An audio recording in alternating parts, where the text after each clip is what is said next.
The phone rang at 6:40 in the morning. I was alone at my kitchen table, sitting in the kind of quiet that only comes after years of loss.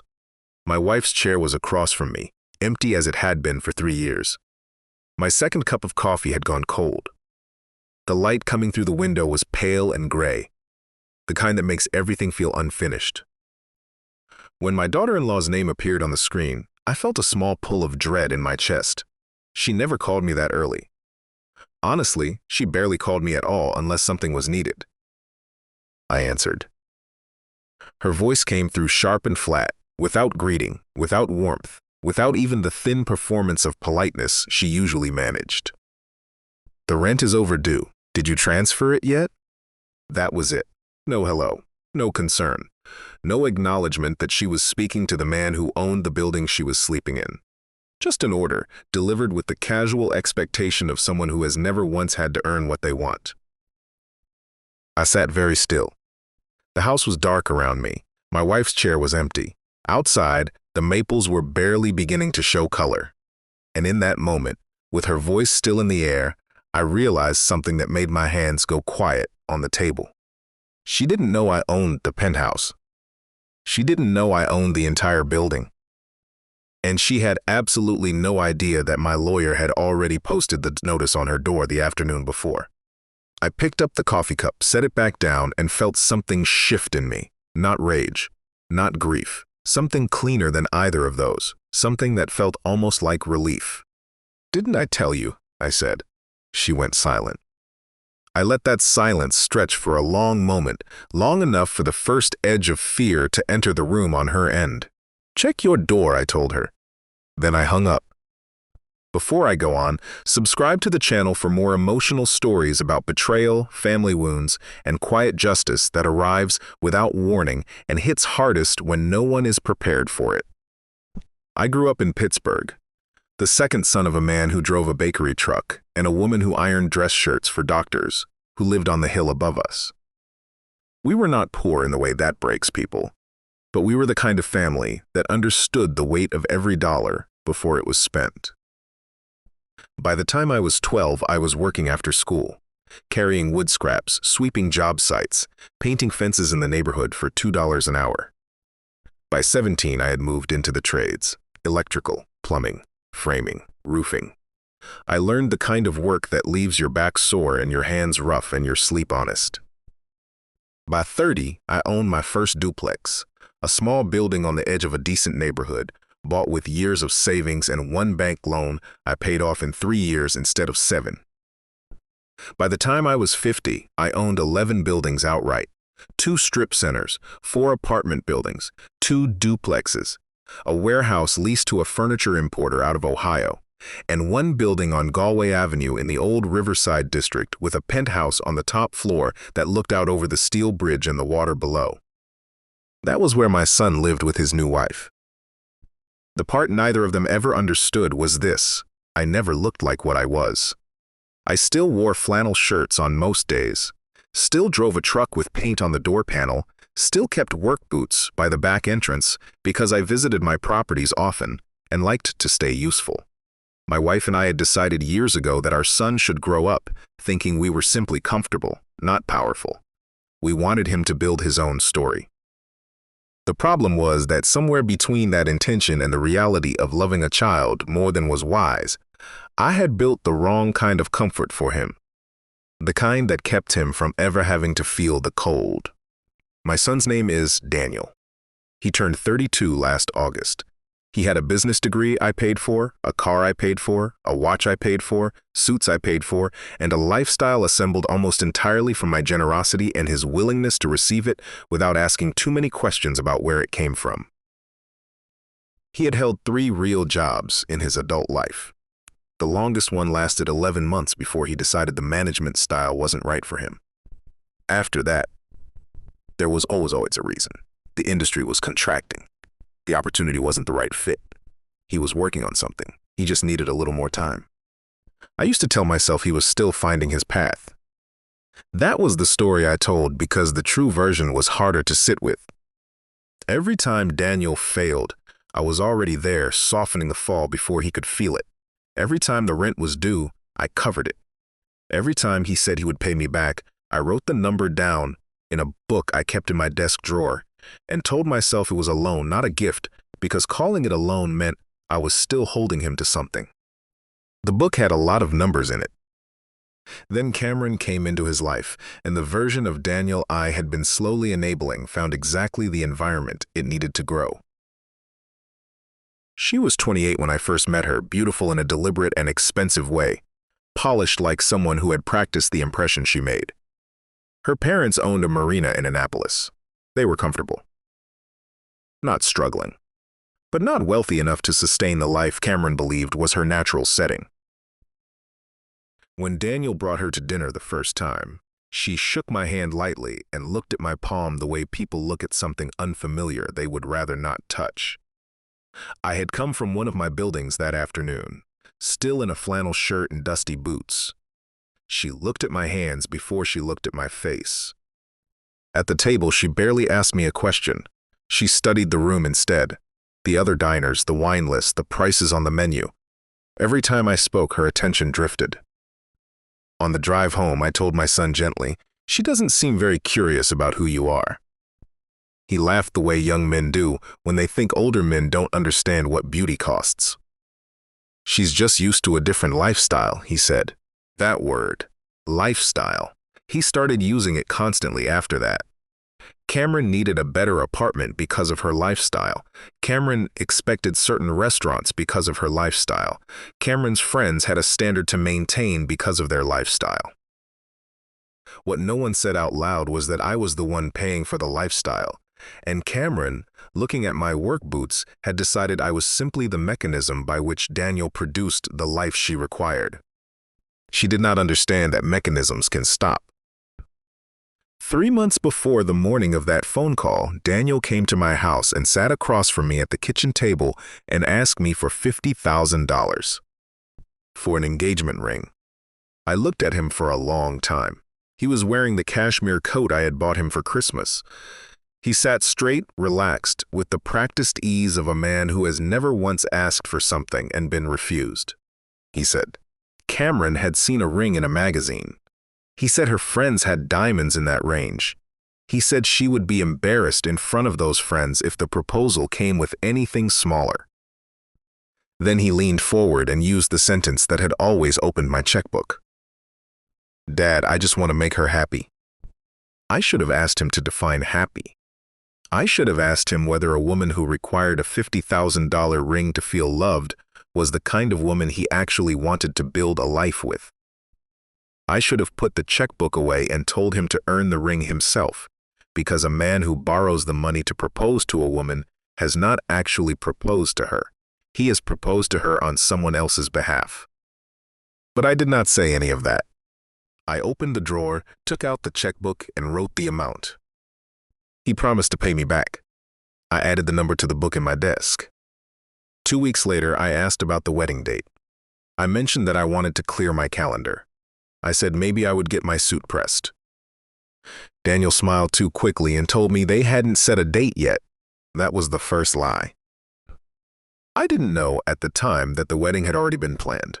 The venue already booked. The photographer already retained.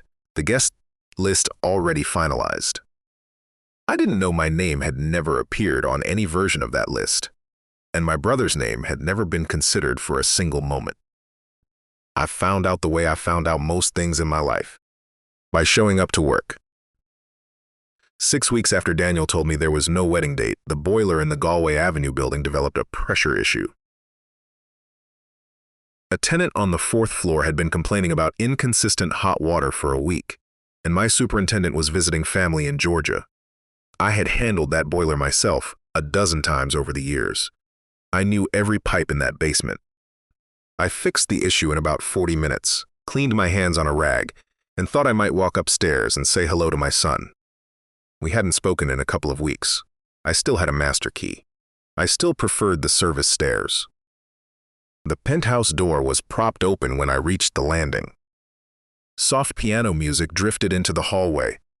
The kind of music people use when they want a room to feel more expensive than it is. Inside, a woman I didn't recognize was arranging white flowers in tall vases along a dining table covered in white linen. A man in a tuxedo shirt was carefully taping an extension cord along the baseboard near the window.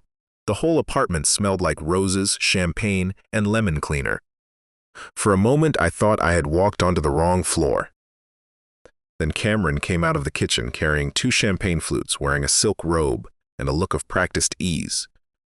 And she saw me standing in the doorway with a rag in my hand and dust on my boots. Her face did not soften, it tightened. She looked at my jacket, then at my boots, then back up at my face. "Oh," she said, "you weren't supposed to be here today." I looked past her at the flowers, the rented chairs being arranged in 2 neat rows, the silver trays being carried in from a cart in the hallway. "What is this?" I asked. She set the champagne glasses down on the counter with the deliberate care of someone managing an inconvenience. "We got married yesterday," she said. "Small ceremony, just the people who mattered." I waited for my son to come out of the bedroom. He did not. I asked where he was. She said he had gone to get more ice and would be back shortly. I looked at the flowers again, the chairs, the silver. "Why wasn't I told about this?" I asked. She picked up one of the champagne glasses and turned slightly away from me, the way people do when they are about to say something they'd rather not have to look at you directly to say. "We wanted a very specific look for the photos," she said. "The photographer had a vision. We kept it small, curated." I said nothing. She glanced once more at my jacket. "It was just easier," she said. "You wouldn't have fit the aesthetic." I have worked with my hands my entire life. I have negotiated contracts, managed tenants, handled difficult people in difficult situations, buried my wife, and kept moving. I am not a man who breaks easily. But that sentence went somewhere deep. Not because she had insulted me, I had been insulted before. Because she had said it so matter-of-factly, so unbothered, as if it were simply a logistical observation rather than the cruelest kind of dismissal. As if the man who had paid for the ring on her hand and the floor beneath her feet was a visual inconvenience she had simply edited out of the frame. And then she added the second cut. "Your brother wasn't invited either." My brother Raymond, 61 years old, living in Scottsdale. The man who had driven across 3 states for every one of Daniel's childhood birthdays. The man who had sat beside me at my wife's funeral and not left my side for 4 days afterward. Raymond edited out for the aesthetic. I stood there for another few seconds, long enough to make sure I had heard everything correctly, long enough to make sure my face was still. Then I nodded once. I turned around and walked back down the service stairs. I sat in my truck for a long time. The service entrance door was still visible through the glass. I could see people moving past the lobby window carrying flowers, trays, a small sound system in a black case. Upstairs, my son was getting married for the 2nd day in a row, celebrating a ceremony I was never meant to attend in an apartment I had never once been paid a single dollar of rent to provide. The easy thing would have been to go back in. To knock on the door, make a scene, demand my son look me in the eye and explain himself. But I had spent my entire working life around electricity and pressure and volatile materials, and I knew one thing more clearly than almost anything else. Anger makes men sloppy. You do not grab a live wire with bare hands. So I drove home. I called Raymond first. I sat at my kitchen table and told him everything. When I finished, he was quiet for a long moment, the way he gets when something is serious. Then he said, "Don't do it angry. Do it slow. Do it right." That was all I needed to hear.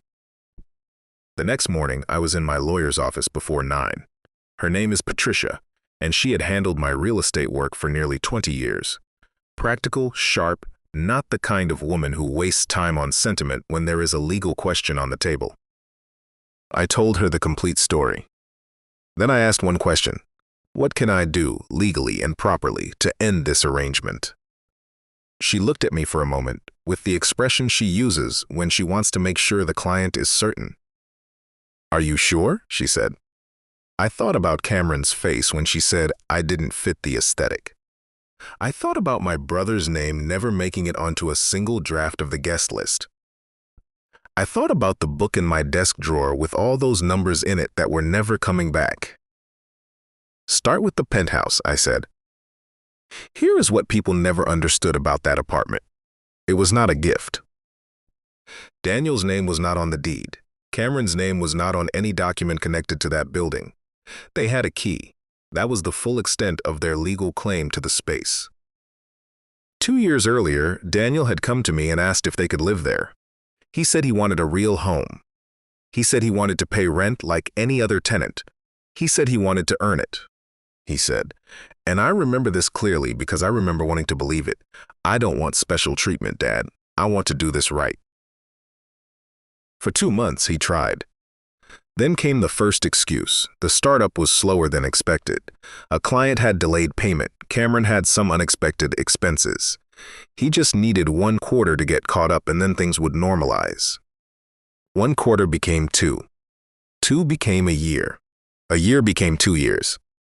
And every month, while Cameron was telling people they lived in a luxury penthouse on the river, I was quietly moving money between accounts to cover the rent my son had promised to pay like a man. Patricia reviewed the documents in 20 minutes. No ownership, no formal tenant protections, without proper lease execution and documented payment history. The rent record was informal at best, non-existent at worst. They had no standing. She looked up at me. We can post the notice tomorrow afternoon, she said. I looked at the cold coffee in the paper cup she had handed me when I arrived. Do it, I said. The 3-day notice went up on the penthouse door on a Thursday afternoon. Patricia sent a process server, formal envelope, taped at eye level. No shouting, no threats, no personal confrontation, just paper and dates and the clean weight of legal process. That same afternoon, I made the other calls. I stopped the automatic utility payments I had been quietly covering for them for 2 years. Water, electric, building, internet. I revoked both parking permits registered to their vehicles in the garage. I told the building manager to schedule the lock change for the first legal hour after the notice expired.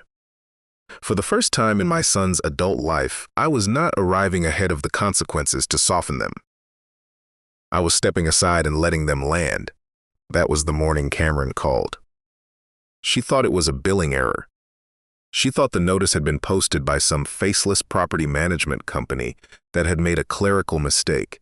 She thought she was calling the old man in the flannel shirt who would quietly fix it the way he always had, no questions asked, no inconvenience to her day. She did not know the building had my name on the deed. She did not know the notice had come from me.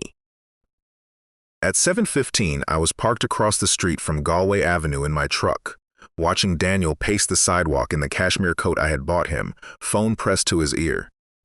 My phone rang. Dad. His voice was breathless and slightly high, the voice of someone trying to hold panic inside a normal register.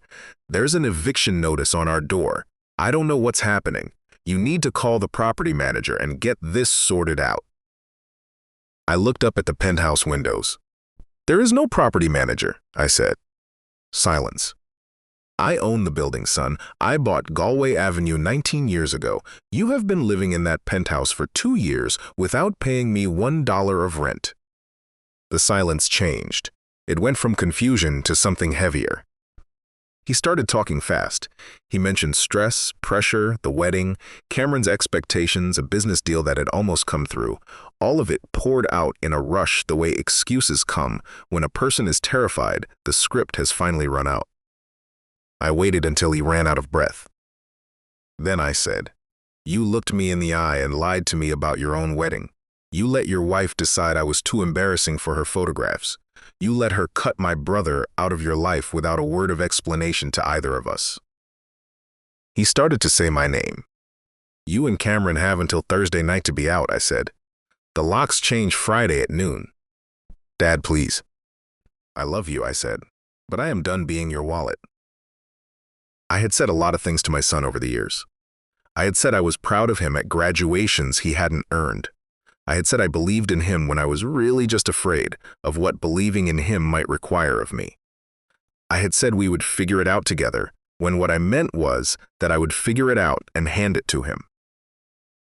But that sentence came out of somewhere honest, and once it was said, I could not take it back. I hung up before he could change my mind. The next 48 hours were loud in the way that only people who have always had someone to clean up after them can be loud.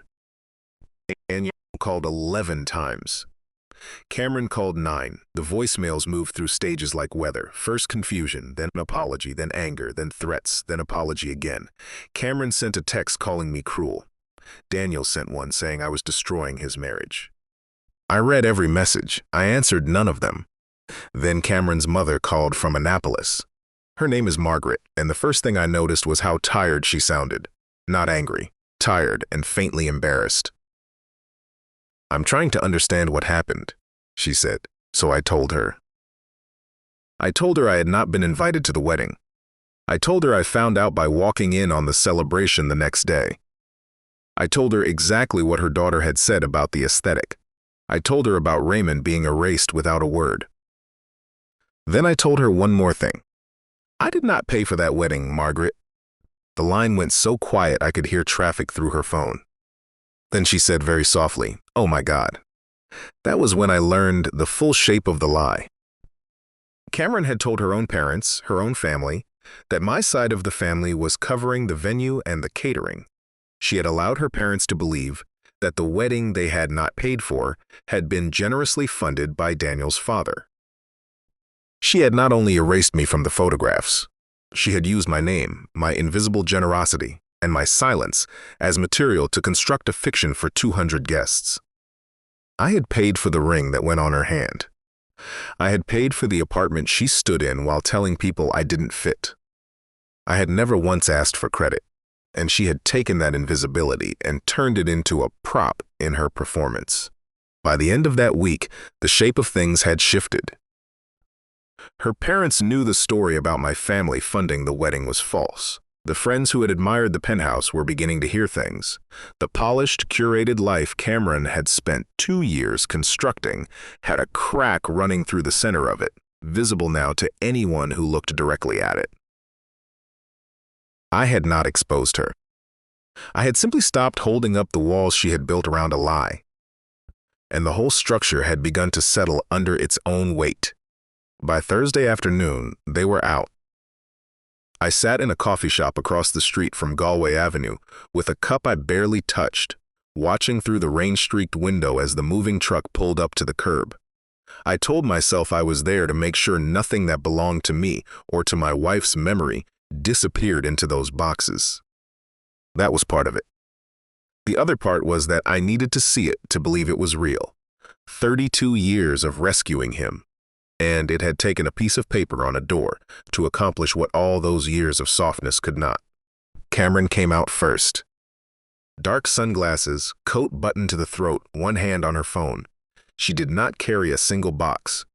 She stood near the truck and directed, the way she did everything, with the composed authority of someone who has always considered manual labor someone else's responsibility. Daniel carried everything. He hauled boxes and bags and pieces of furniture through the rain, his coat soaked through, his hair flat against his forehead. Every few minutes he looked up at the penthouse windows. Not at Cameron, at the windows. Like he was trying to understand how he had arrived at a point where he was standing in the rain, carrying his own life out of a building he had never paid for. At 7 that evening, a text came through. "I'm sorry, Dad, I'm so sorry." I read it twice. I set the phone face down on the table. I did not answer. Not because I had stopped loving him. Because for the first time, I was letting silence teach what my money never could. Friday at noon, I met Patricia in the lobby. The penthouse was empty when we walked through. Not the quiet kind of empty, where a space feels at peace. The uneasy kind, like something had left in a hurry and the air hadn't settled yet. It still smelled faintly of roses and champagne, the ghost of a celebration I had never been allowed to attend. They had taken their clothes and their boxes and their decorations and their curated little pieces of the life they had been borrowing.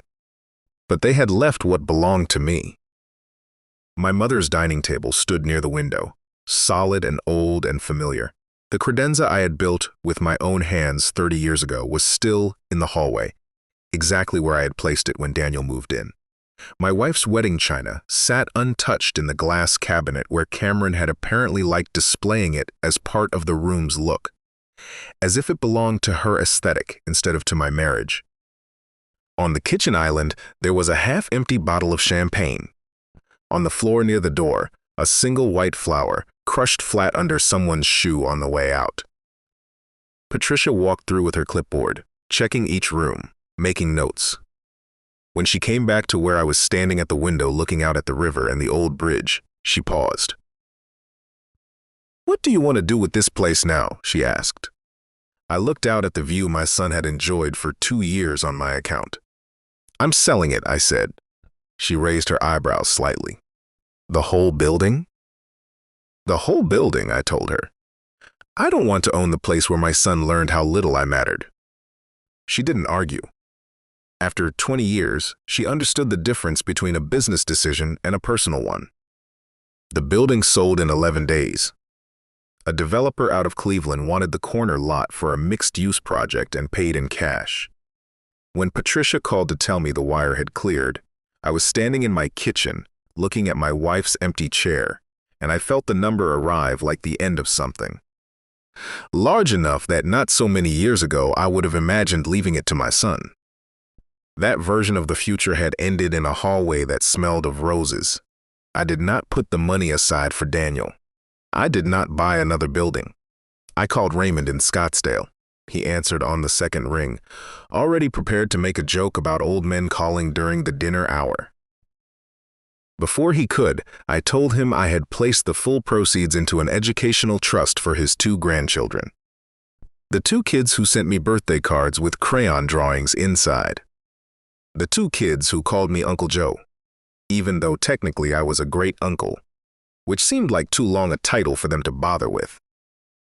The 2 kids who still asked about my wife by name, still wanted to hear stories about her, still remembered her the way children remember people who made them feel genuinely safe.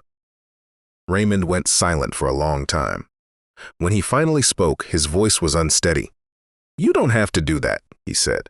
"I know," I said. "That's why it means something." For once, money I had spent my whole life building was not rescuing a grown man from the consequences of his own choices.